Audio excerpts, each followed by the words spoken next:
नमस्कार साथियों, मैं आपका अपना गौरव जयराम, राष्ट्रीय महासचिव AITO। साथियों, जैसा कि आप लोगों को मैंने अभी एक लास्ट वीडियो में भी बताने का प्रयास किया था कि रेलवे ने की जो वैकेंसी एक आने वाली है टेक्नीशियन को लेकर के, उस वैकेंसी को लेकर के AITO का पक्ष क्या है वो मैं आज विस्तृत जानकारी के साथ आप लोगों के बीच में आया हूँ। और मैं बताना चाहता हूँ कि AITO ने पूरे देश के अंदर में इस पूरे की पूरी लड़ाई को लड़ने के लिए अपने समस्त जिला अध्यक्षों को, प्रदेश अध्यक्षों को, प्रदेश कमेटी के लोगों को हम लोगों ने आह्वान कर दिया है कि जब भी निर्देशन मिलेगा, जब भी हमारी कोर कमेटी तय करेगी, उसके हिसाब से हम लोग आगे की लड़ाई को उसको लड़ाएंगे। आज मैं ये पेपर जो आप देख रहे हैं मेरे हाथ में, ये पेपर हैं, ये पेपर मैंने एक पत्र लिखा है।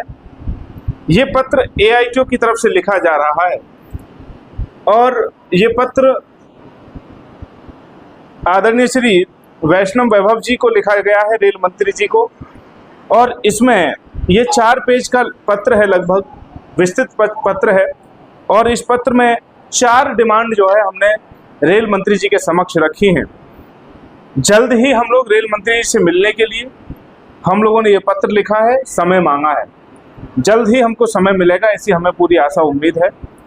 और जैसे ही समय मिलता है हम दिल्ली में जाकर के बैठ करके माननीय रेल मंत्री के साथ में मीटिंग करेंगे और चर्चा करेंगे इन बिंदुओं पर, जिसमें पहला बिंदु हम लोगों ने मेंशन किया है, टेक्नीशियन ग्रेड 3 भर्ती परीक्षा में तकनीकी ट्रेड विषयों को शामिल किया जाना चाहिए।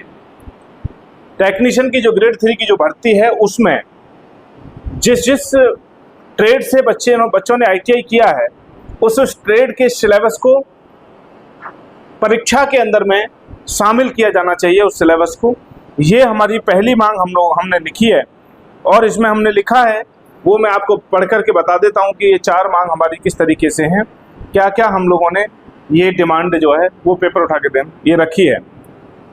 इसमें जैसा कि इसमें हम लोगों ने पहली बात रखी है कि वर्तमान में टेक्नीशियन ग्रेड 3 की भर्ती जो अभी निकाली जाने वाली है, उसमें उसको लेकर के हम लोगों ने ये अपना मांग पत्र जो है दिया है। हम लोगों ने इसमें कहा है कि वर्तमान में टेक्नीशियन ग्रेड 3 पद के लिए निर्धारित योग्यता तकनीकी है, किंतु परीक्षा पैटर्न और पाठ्यक्रम में ट्रेड आधारित तकनीकी विषयों को शामिल नहीं किया गया है। यह अभ्यर्थियों की व्यवसायिक यानी कि टेक्निकल दक्षता के साथ अन्याय है। अतः हम मांग करते हैं कि आगामी जो भर्ती आने वाली है, उसमें पाठ्यक्रम में संबंधित तकनीकी ट्रेड विषयों को अनिवार्य रूप से शामिल किया जाए, ताकि तकनीकी की जो पृष्ठभूमि से जो बच्चे आ रहे हैं, अभ्यर्थियों को उसका उचित अवसर और न्याय प्राप्त हो सके। पहली डिमांड हम लोगों ने ये रखी है। दूसरी डिमांड हम लोगों ने रखी है, सभी आगामी रेलवे भर्तियों में हम लोगों ने एक डिमांड ये रखी है कि रेलवे भर्ती जारी करता है, नोटिफिकेशन जारी कर देगा, लेकिन उसकी कोई समय सीमा नहीं है कि वो भर्ती कब तक कंप्लीट होनी है, जिस कारण से बच्चों के अंदर में एक भ्रांति पैदा हो जाती है, एक असंतोष का भाव रहता है। और आए दिन वो उसको ऐसा लगता है कि भाई कल आने वाले 10 दिन के बाद में एग्जाम हो सकता है, 20 दिन के बाद में एग्जाम हो सकता है, लिहाजा वो पूरी की पूरी परफॉर्मेंस के साथ में अपनी तैयारी नहीं कर पाता है। इसलिए हम लोगों ने डिमांड किया है रेलवे से कि आप जो भर्ती दे रहे हो, उस भर्ती की समाप्ति की पूरी जो स्टेप बाय स्टेप प्रक्रिया है, उसको निर्धारित किया जाना चाहिए। यानी कि परीक्षा की तिथि भी नोटिफिकेशन के साथ ही डिसाइड हो जानी चाहिए कि उस महीने में, इतने महीने के बाद, उस डेट में आपकी ये परीक्षा का आयोजन किया जाएगा। जिससे होगा क्या कि बच्चे एक डायरेक्शन में रह करके तैयारी कर सकते हैं, वो इधर उधर की जो अफवाह हैं उनसे वो बच सकते हैं। कोई बच्चे जॉब करते हैं, कई बच्चे पढ़ाई करते हैं, कई बच्चे और तैयारी करते हैं, तो उनको एक विशेष टाइम मिल जाएगा उसकी तैयारी करने का, अपनी परफॉर्मेंस को दिखाने का उनको एक सही अवसर मिल जाएगा। इसलिए हम लोग डिमांड करते हैं कि परीक्षा की तिथि भी जारी होनी चाहिए नोटिफिकेशन के साथ ही।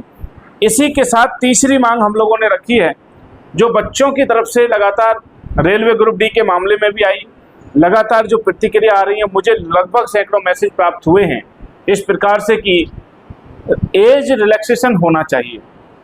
कोविड के दौर में जिस तरीके से सारे डिपार्टमेंटों ने भर्ती कुछ ना कुछ देते रहे, लेकिन रेलवे ने भर्ती नहीं जारी की, जिस कारण से जो 3-4 साल का पूरा समय है वो बच्चों का बर्बाद हो गया और अब वो ओवर एज की कगार पर आकर के खड़े हो गए हैं। इसलिए हम लोगों ने अनुरोध किया है तीसरे पॉइंट में कि रेलवे की जितनी भी वैकेंसी हैं, चाहे वो लोको पायलट है, चाहे वो लेवल 1 की है, चाहे वो टेक्नीशियन की लेवल 3 की है, जो भी वैकेंसी रेलवे देता है उसके अंदर में कम से कम 4 साल का, कम से कम 4 से 5 साल का एज का रिलैक्सेशन होना अति आवश्यक है। अगर ऐसा होता है तो लाखों बच्चों को अपनी प्रतिभा को दिखाने के लिए एक और अवसर मिलेगा और मैं समझता हूं कि वो अवसर उनके लिए अंतिम अवसर होगा।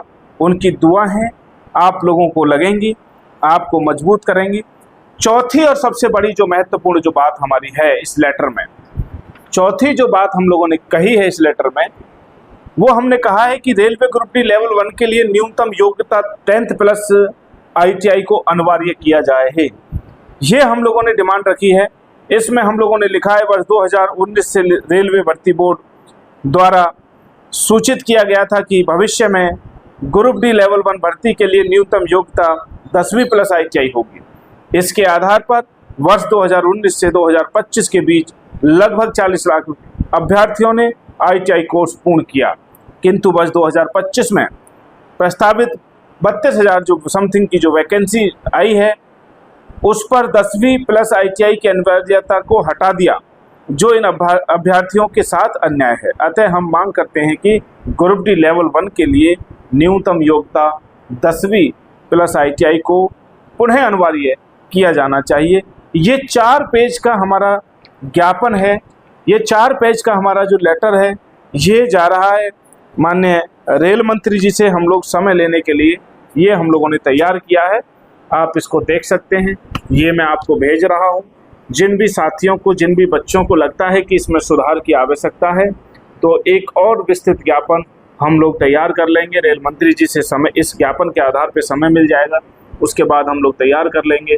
आप कमेंट करके ज़रूर बताइएगा कि ये चारों बिंदु जो मैंने अभी आपको बताए, जो हमने इस लेटर में लिखे हैं, वो कितने आवश्यक हैं आपके लिए और आप कितने सहमत हैं इन चारों बिंदुओं से। ये चारों बिंदु का जो मुद्दा AITO ने उठाया है वो कितना आपको लाभकारी है, वो आपके हित का है या नहीं, ये आप कमेंट बॉक्स में ज़रूर बताइएगा। आप इस वीडियो को लाइक करके ये मैसेज देने का प्रयास कीजिएगा कि आपने पूरा वीडियो देखा है और ये जो मुद्दा AITO ने उठाने का काम किया है वो आपसे जुड़ा हुआ मुद्दा है और बेसिक मुद्दा है, जिसकी हर एक बच्चे को ज़रूरत है। आप सभी लोगों को इन मुद्दों की ज़रूरत है। आप लाइक करें, कमेंट करें, चैनल को सब्सक्राइब भी करें और वीडियो को शेयर करें ज़्यादातर। हम चाहते हैं कि ज़्यादातर ओपिनियन आप लोगों की आए, पता चले हमको कि इसमें क्या सुधार और ज़रूरी है। बहुत बहुत धन्यवाद। इसी के साथ में मैं विदा चाहता हूँ। जय हिंद, जय भारत।